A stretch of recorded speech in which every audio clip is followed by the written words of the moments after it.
Dani, I'm so excited to chat today. My favorite thing about motherhood and life in general is how we all have such different paths that bring us to wherever we're at in the moment. And it's never stagnant until we're done, right? We're ever evolving. We're always trying to find our new path and where that's going. And you do such a good job at navigating life your way. And so many times when people are at a place that they're living life a little bit differently to some and to others, it's totally normal.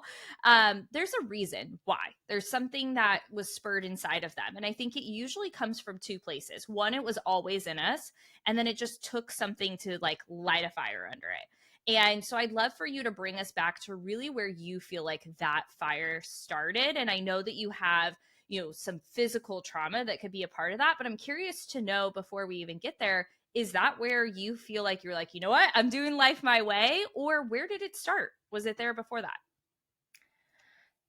To be honest, I think it has been there for some time and maybe was there my whole life. I mean, since I'm a redhead, you always get those jokes of being a redhead, oh, short temper, all of these things. So I grew up with this. So I would always fight back and I always was like, oh, I'm going to do it my way.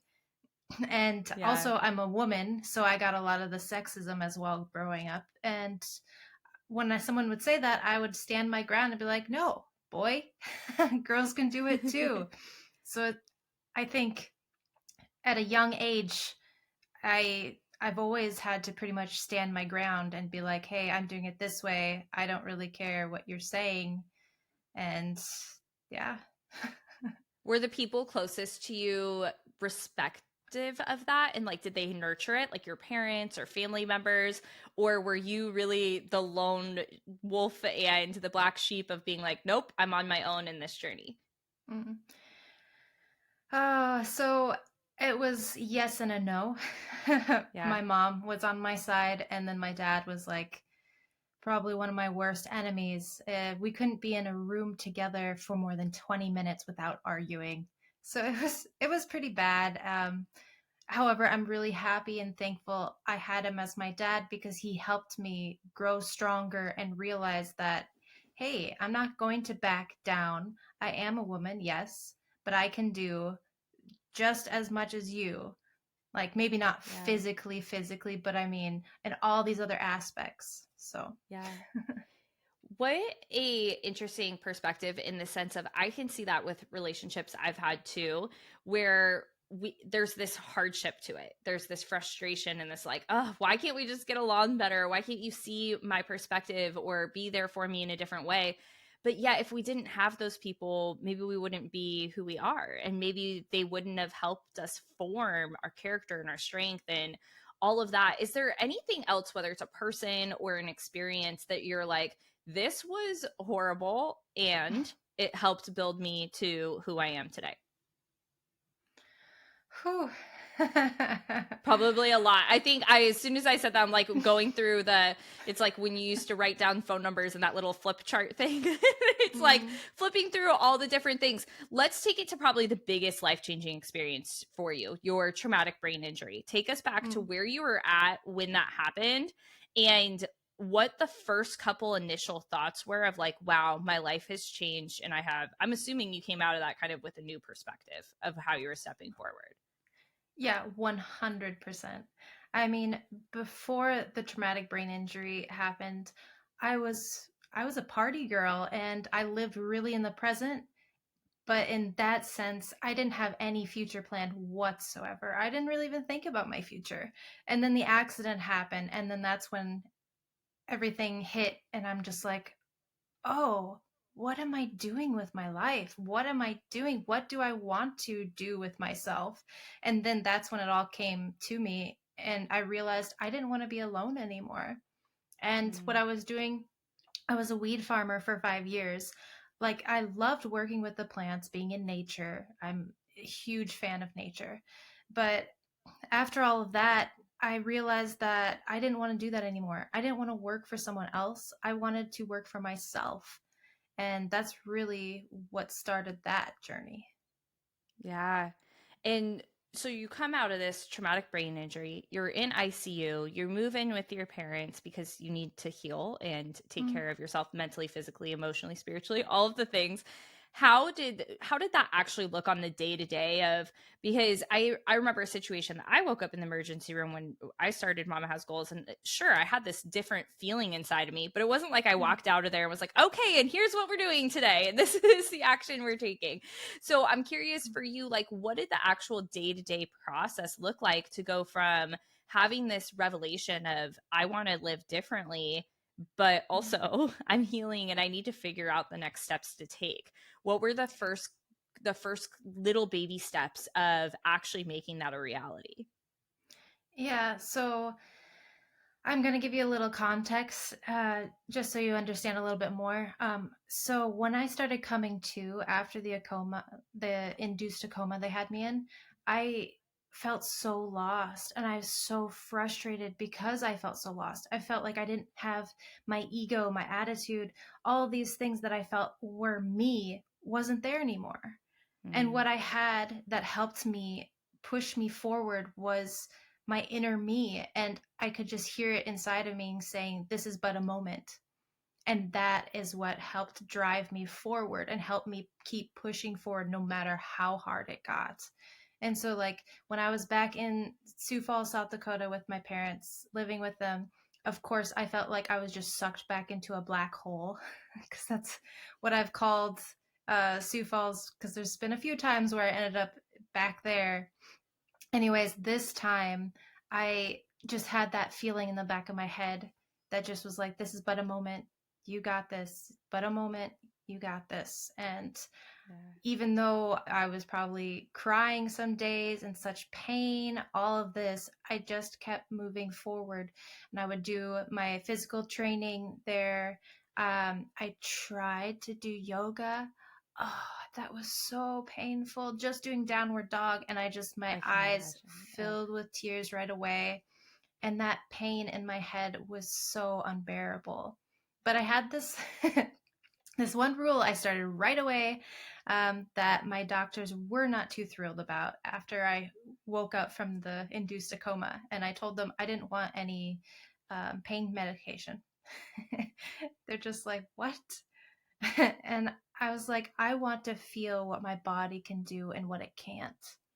At least I remembered that about myself is I'm a person that I would overdo it if I didn't feel it. And in the long Yeah. run, that would be worse on my body.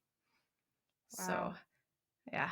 And that's a lot to know about yourself, right? To be able to say, Mm, like, okay, if I do this, I think I'm going to overdo it. So I want to be able to feel it. I want to be able to go through it.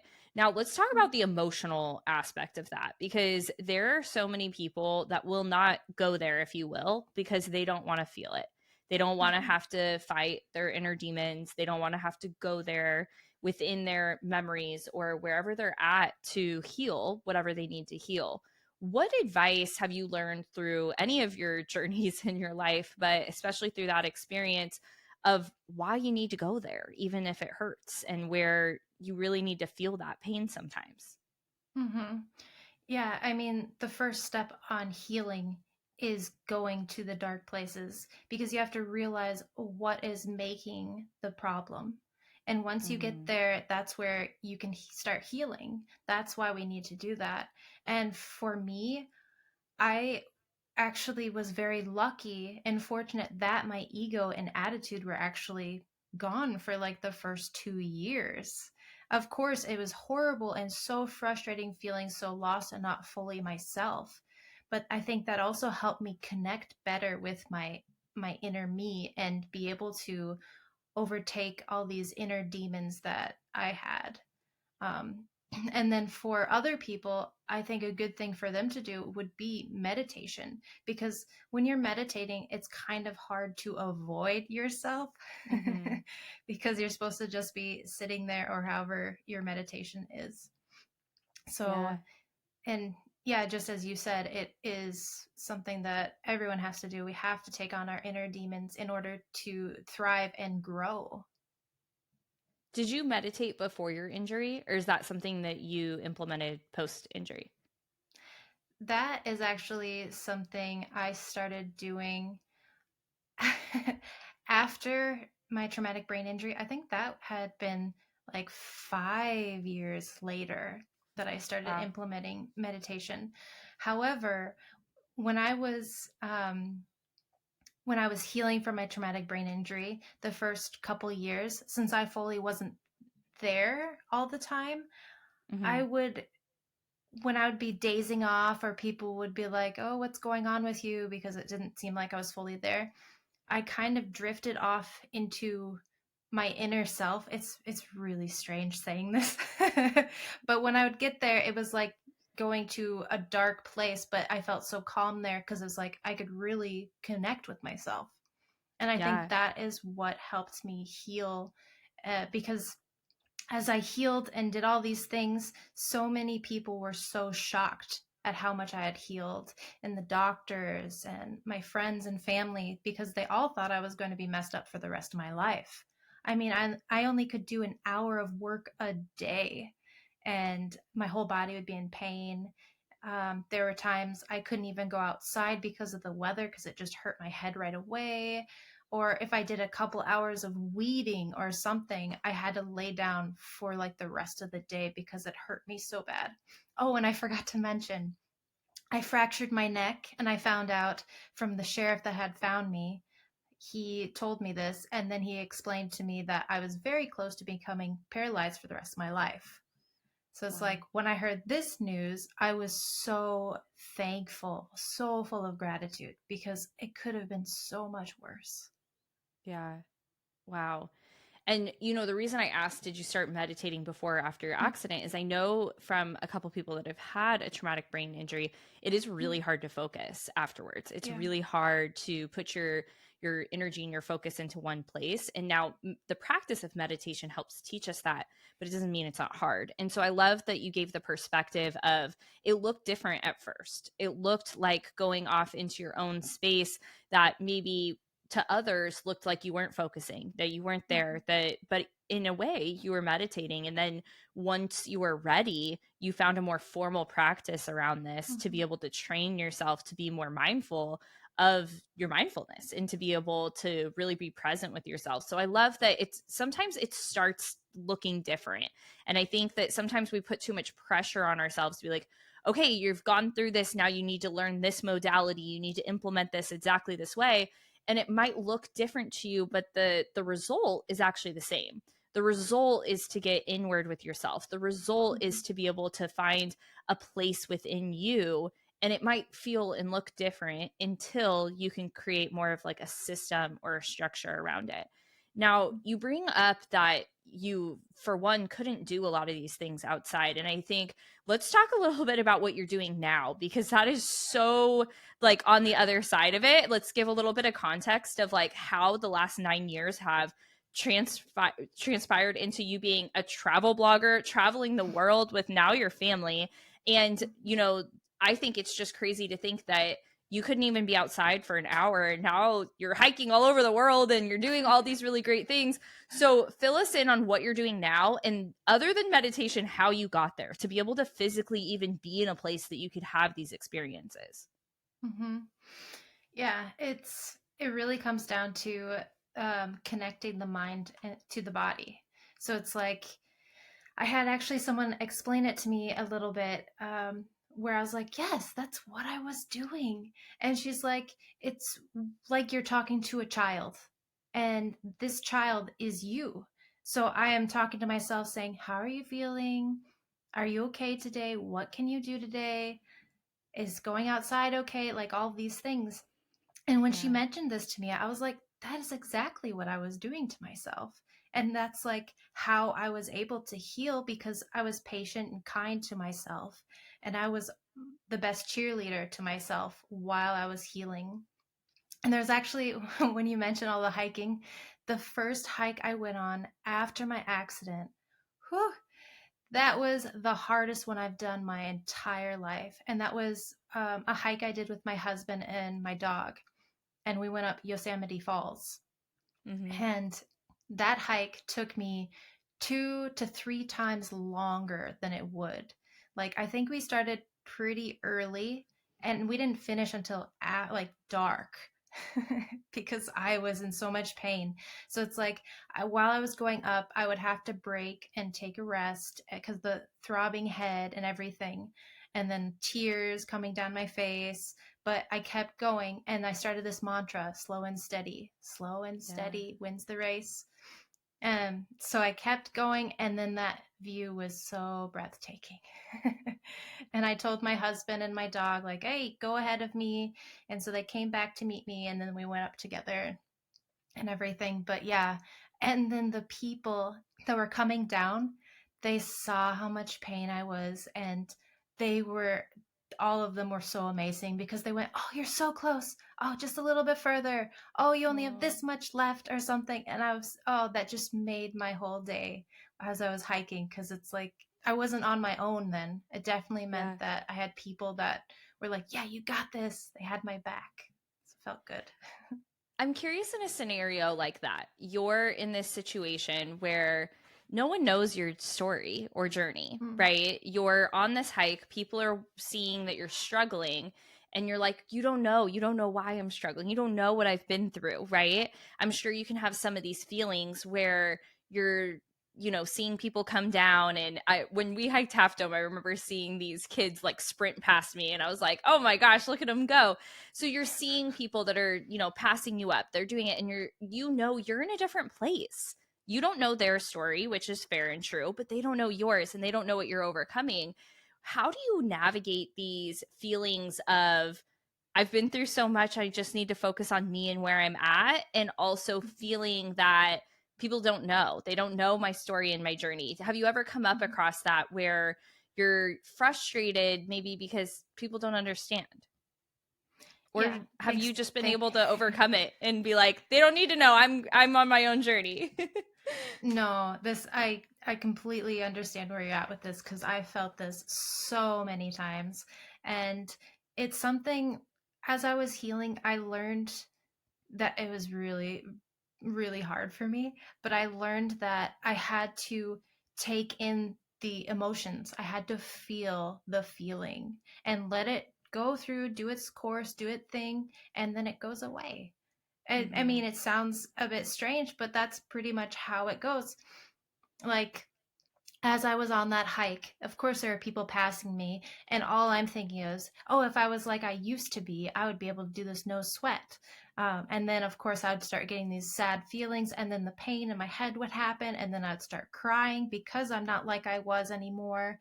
But I took those feelings in, and I accepted them, and I think that made a huge difference. If Yeah. because there has been so many times in my life where I would just store away all these emotions I don't want to feel and put them in a bag and hide them away from myself. But that's not how you deal with your emotions, and that's not how you heal or get better in any sense.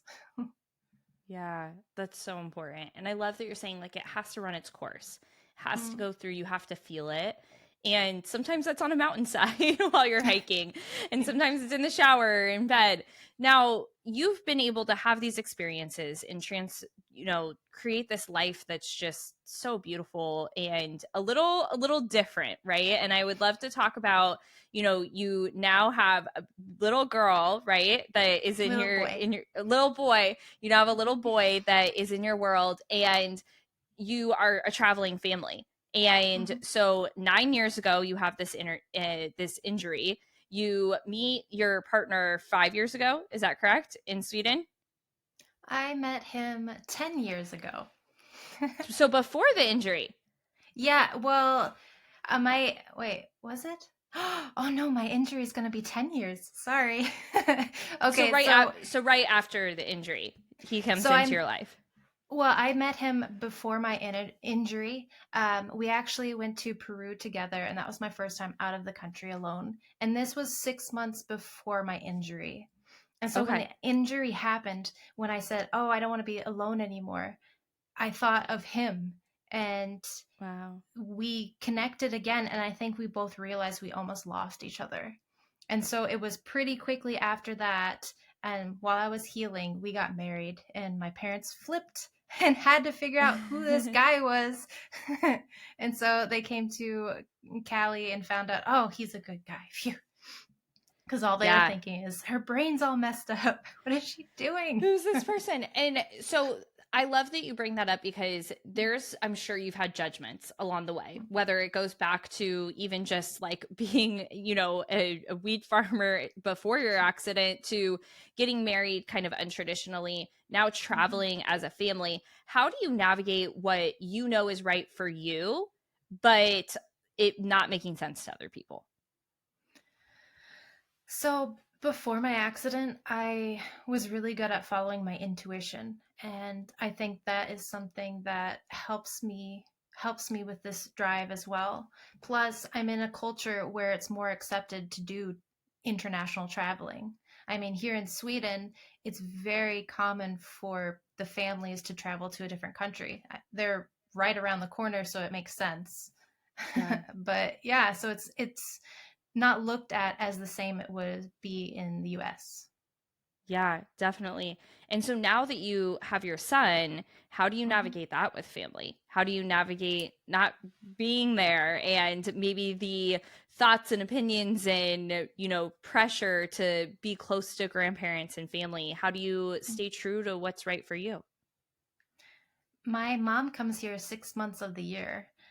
Oh, So wow. that's the grandma. My father has passed away, and my husband is a Swede. So this is his homeland. And so his parents are right around the corner. So the child gets families, all kinds around here, and it really is nice and it works out. Plus, here in Sweden, they have it where they have it's like preschool, and it starts when the kid is 1 year old. So Yeah. the kid pretty much gets to start school at 1 year old, learning up to, I think, 5 or 6 years old. Then they start actual school. And in that time, it's like being daycare, but they're learning the whole time. So it's really Yeah. nice in that sense. And then I don't have to feel so bad working on my travel blog or working on my book or working on influencer or speaker or all the other stuff I'm doing. Yeah, and being able to be multifaceted, but you guys still travel a lot. So Mm, how do you navigate doing your work and mm, then your son being in school and pulling him out of school and mm, having you have your home base but then you mm, travel a lot, so mm. where do you decide like when you're going to travel, what that looks like, and kind of Yeah. plan out your trips?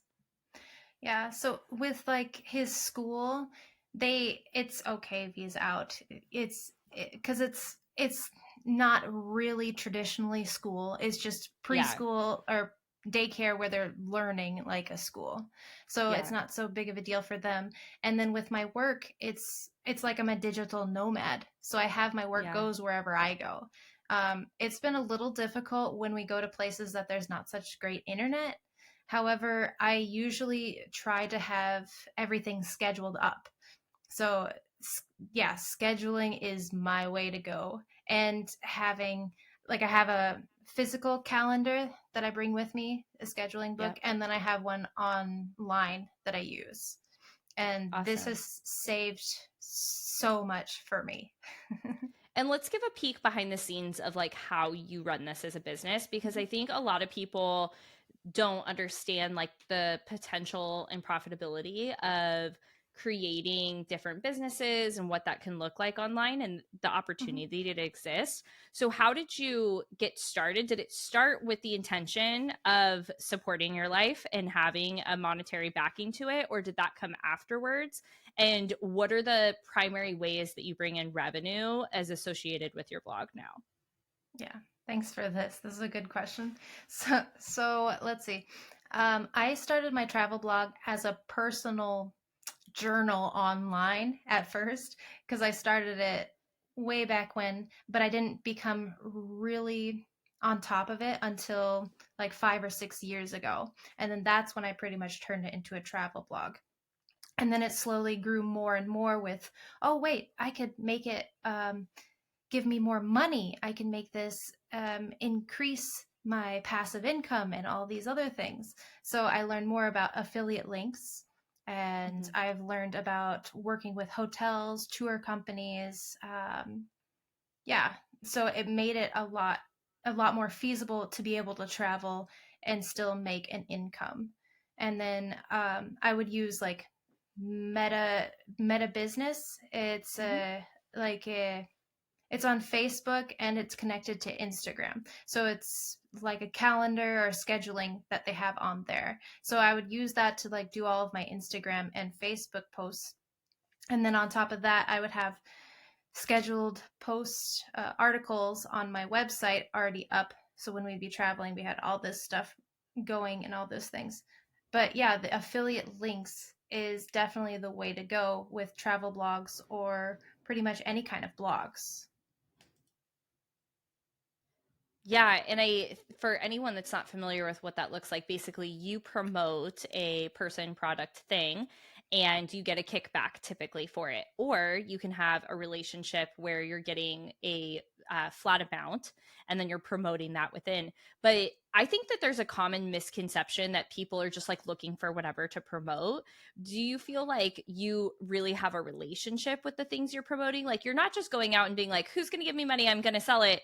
It's typically something that you're like, I'm really passionate about this and I'm going to continue to share it. And I think that's a really common misconception in the influencer blogging space, is that people think that they're just like promoting things they don't care about at all to make money, but it's actually things that you have a relationship with and you truly have been to the place or you've experienced this or you're using that product. It's not just a okay, what am I going to link to today? Mm-hmm. Yeah, that's pretty much how I go. So, my travel blog is an eco friendly travel blog. I want to help inspire people to travel more eco friendly and do outdoor adventures and hikes and things like that. So, the affiliate links that I will usually have are ones that I've tried myself, or it's a company where they stand for eco friendly practices. So, Yeah. I back that up because I mean, like, Get Your Guide, they're actually pretty eco friendly. However, I have not done all of their tours. There's Yeah. way too many. Um, so that's why I haven't tried every single one of them, but I've tried a few and I have looked into the company and all these things, and I know that they are eco friendly. And that's the same with nowadays. It's becoming more and more prevalent to have sustainable or eco friendly practices behind businesses, especially for hotels and tour companies, and even flights are getting more like Yeah. that. So it's really great to see this. And so these are the ones that I'm working with. And yeah. And I love that you really have this specific group of people that are going to follow you for that, right? Because I think for Mhm. anyone that's interested in sharing their life or message in any way, whether they want to be profitable from it or not, I think that we get caught up in like, well, there's already so many mommy bloggers, or there's already so many travel bloggers, or people sharing this, but you're different, right? Everyone is different, and everyone's going to have their own way of sharing their story. And whether it's eco friendly or specifically your life experiences that are connected to that, or how you're traveling with your family, it's important to remember that we all have a different lens that we're looking through this with. But let's talk a little bit about maybe imposter syndrome, because you've done the work. You have, created this new version of confidence for yourself. You've worked through healing in this self regulation, but I'm sure you're a normal person and you have things that come up where you're like, oh gosh, like, is anyone even reading this? Or why am I posting this here? Is this going to be able to be sustainable? So when you start second guessing yourself and sharing your message, how do you come back to pushing through?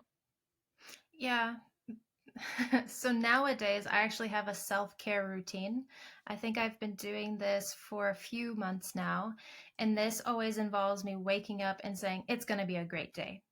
And that usually helps me a lot. Oh, and then I get a morning hug. I cannot get out of bed without my morning hug from my son. He's Aw. 2.5, so I'll see how long this lasts.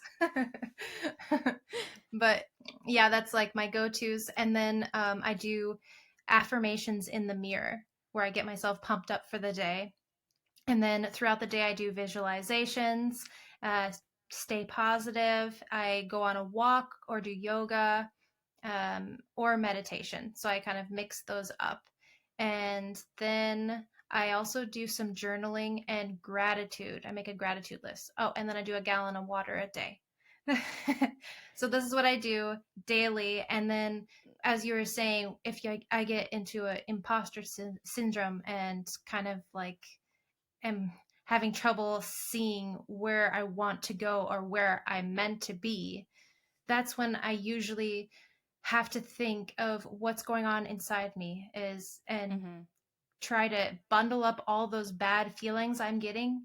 And what I say is like, I see you, I accept you, and I feel them. And then I act as if I'm giving them a huge hug. And then I'm like, I'm letting you go now. And so I just let it go. And that is super hard. But it gets easier over time. The more you do it, the easier and less those feelings will come and affect you.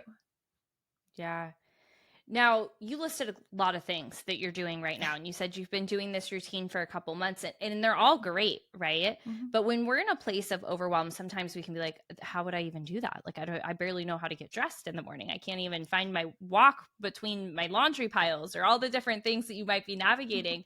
So, when you started this kind of new routine a couple months ago, did you take it all on at once, or did you have bite-sized pieces that you were like, okay, because I've done both. And so Mm-hmm. I've had seasons where I'm like, okay, this is a new season. We're doing all these things. We're going to check each of these boxes. And then there's other seasons where you're like, okay, today the priority is this. We're going to do this one thing, and if we happen to get to these other things, these are the other Mm-hmm. things. So which one are you in right now with this? Did you jump all in, or did you take one thing at a time? And if you did jump all in, how did you get the determination and the discipline to stay through with it? So I did jump all in, and I think that stems from my upbringing and just my personality and who I am is like I give all or nothing at all, pretty much is what Mm-hmm. happens. So I've had to train myself. So nowadays I also make a list that's uh, a list of 6 points that's daily. And so it's like Mm, these are the must do every day. And so on that list, I'll have like self care, self study, and then some other items. And it's like, if I can't finish the whole list, it's not the end of the world. That just means the next day I move whichever to that list and then start a new list from the ones that were left from the day before. And so this has helped me tremendously and make me realize that it's okay if you can't follow a schedule every time. Give yourself a yeah. break. You're a human. And it was also the book, The Atomic Habits. I read that months ago, and that helped me loads because it helps you learn how to break bad habits and then how to create better habits. And it really comes down to certain parts in your office or in your home, wherever you're trying to make this habit happen to. It's good to do a routine in the same spot repetitively. And that's Mm-hmm. how you make that habit. So good.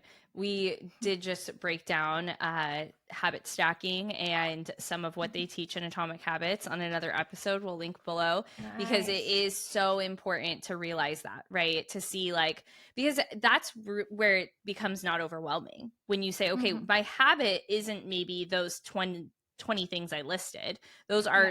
are micro habits, but my habit is being mindful of my self-care practice, right? Yeah. Like that's the first habit we're creating, and we're creating that list of 6. And then when those maybe 4 things don't happen, I love that you talk about, okay, now we're moving those 4 to the next day and only adding 2. And then Mm-hmm. maybe we get through 3 that day and we're moving 3 to the next day and then adding 3. And it's not this overwhelming of you must complete everything perfectly on day 1, and each habit has 20 micro habits that you need to take all in. So I think that while yes, you did jump all in, you did it in a way that was sustainable. And so I Mm-hmm. think that's such a big takeaway is you can jump all in, but you almost had like a plan B. You had a Mm-hmm. follow through plan to say, okay, and if this doesn't work, if my jumping all in has a moment where we trip up here or there, here's how I'm staying on track even if it's not looking like perfection, because we are humans and we're moms and we're caring for things and people and all of that. So it might not look absolutely perfect, but you have your list, you have your priorities, and I think that that is so so important. So I love that you brought that up there. Now, how do you relate this to the culture of your household? And, your son's only 2.5, but he's getting habits. He's learning from you Mhm. how to care for yourself, how to be in a good routine. What are some things that are kind of like non negotiables that are outside of just you, but in your household? Mm. so so I've taught him how to say please, but it's really funny when he says please because I'll be like, "Oh, you didn't say please to me," because he'll ask for something in a mean tone, and I'm like, "Oh, can you say please?" And so he says, "Please, mama." And so anytime he says please, he always says, "Please, mama," even if it's to papa or to someone else now. Oh, So I thought that was pretty funny. But yeah, so it's like I think um having a way a good oh sorry, I'm just that's okay. Yeah. What are some of the habits that you've implemented as a culture of your household? So, whether it's with yes. your partner or with your son, to say, okay, this is how we're going to operate as a household. Mm, So, not just like your self care habits in your day, but some things that gotcha. you're like, this is who we are as a family. Mm. Yeah, so for my family here, we are pretty much on a schedule when it comes to nighttime. Like we need to have a bedtime routine, and that's a Yeah. non-negotiable because I know how my son is, and if we get off of that, he feels that he could stay up later and then it's harder for him to go to sleep because he's not getting the time of sleep he needs. So Hmm. that's a non-negotiable with my husband as well because he sometimes doesn't pay attention to the time. And then also once my son's asleep, that's when I have my speaking engagements with people, my meetings or interviews or whatever they are. So I definitely have this as my holy hour of time to speak with people without having to worry about my son. And my son, another non negotiable with him would have to be that he has to actually be kind and he has to pick up after himself. Like after he's done playing with his train set, because he has a bunch of train tracks and trains, I say, "Oh, are you done with this? Okay, now you need to pick it up and put it back, and then you can play with the next toy that you want to play with." So this helps having this good routine because I know when he gets a bit older, he's going to start doing this automatically, or that's my belief. Yeah, yeah. Because I mean, you are creating those habits, right? So it's Mm, finding this balance of, hey, make this a habit, and then it's not a big deal. My boys are mhm, 5 and 3, and it is the same thing where we have moments where they don't at all see that they need to clean up, and then other moments where it becomes supernatural because we've already done it, we've already talked about it. It's not this like, oh, I have to learn this new thing. I've been just creating this habit. So I think that's so mhm. important. Before we get into our last final questions, where can everyone connect with you? Where are you most active on social media? We know you have a great blog and a following on Instagram sharing all your travels. So, how can everyone tap in there? Yeah, so everyone can reach out to me on misfitwanders.com or they can find me on Instagram and that's misfit underscore wanders. Awesome. Also on And Facebook. So, yeah. yeah, and we'll link all that below. But you have some exciting new things going on where you're taking all of these experiences through travel, creating your business, working through your healing and life in general, and you're going to start stepping into supporting others in that way outside of just their travels, but their actual life. Let's talk a little bit about where you're at with that and where you're in the process of really stepping into supporting others. Mm-hmm. Yeah. So I am working on becoming a mind body coach. And so when I say this, I'm talking about connecting the mind with the body. And this is something that was very impactful for me to heal with my traumatic brain injury and all these kinds of different things. Plus, everyone needs to follow their intuition so much more than we do because our Yeah. intuition never lets us down. It has our back and it's our best cheerleader. Amazing. And so, for someone that is feeling so disconnected to themselves right now, Mhm, what is the first step that they could take when it comes to that mind body connection to really mhm. get in with themselves? What is one thing they could do today getting off of this episode?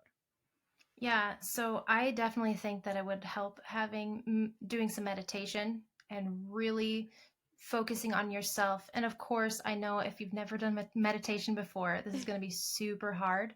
So if you just try to do a couple minutes here or there and then start trying to make it into a routine, just like we were talking about, maybe even try reading the Atomic Habits and learning from that. Yeah, yeah, great place to start. And we have some meditations in the Mama Has Goals app, but I also love Insight Timer because for me personally, I do find meditation difficult. I think getting in that silent place when you're a busy minded person and you have a lot on Mhm. your mind is hard. And so personally, I find guided meditations really helpful because I don't have to rely just on me. I can sit and listen to something that can help guide me through it. So if anyone else is struggling, I hope you can use either of those resources. Dani, this has been such a good conversation. There are so many facets to your story that so many people can see themselves inside of. If you were to just leave one more takeaway, a message that you hope to share with the world, what is really the thing that you want to really hit home with? Yeah, I would definitely have to say positivity is key. Like, if you have a positive mindset, you can pretty much accomplish anything. So it's like, this is something that I learned pretty early on, and I've gotten out of so many weird situations just because I stayed positive throughout it. It could have gotten Mm. so much worse if I had gotten really negative, and then my whole world would have tumbled apart, but I didn't let that happen. I stayed positive. And I know it can be really hard, but you can do it. Thank you so much. I think that is a perfect place to end it because our mind is really powerful and what we Mhm. tell it is going to become reality. And when we can stay positive, even though, like you said, it feels hard sometimes and you can get annoyed with people when they're like, stay positive and find this, and you're like, you don't get it. But going back to you on that hike, and we've all been there in a moment where we believe that other people don't get it. But the fact of the matter is, we all have our versions of whatever we're going through, and that positivity and that connection to the mind and body is what's going to pull you through. So, Dani, thank you so much for sharing that with us today. I can't wait to see where this all goes. I can't wait to continue to follow your very journey filled life. And thank you for reaching out to us to share your story. Thank you so much for being here. Yeah. Yeah. Thanks for having me, Kelsey.